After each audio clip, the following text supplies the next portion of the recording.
In AFL news, Geelong is tight-lipped about likely selections for Friday night's preliminary final against Collingwood.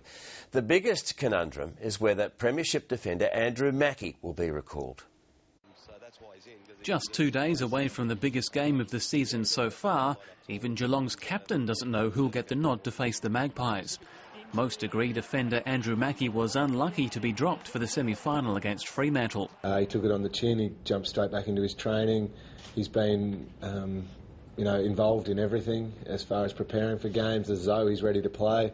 Gary Ablett's admission he'd like to captain a club hasn't come as a surprise to his teammates. I really appreciate the leadership and the work that he puts in to help me, but to help the whole group. It's also done little to douse speculation he's off to the Gold Coast.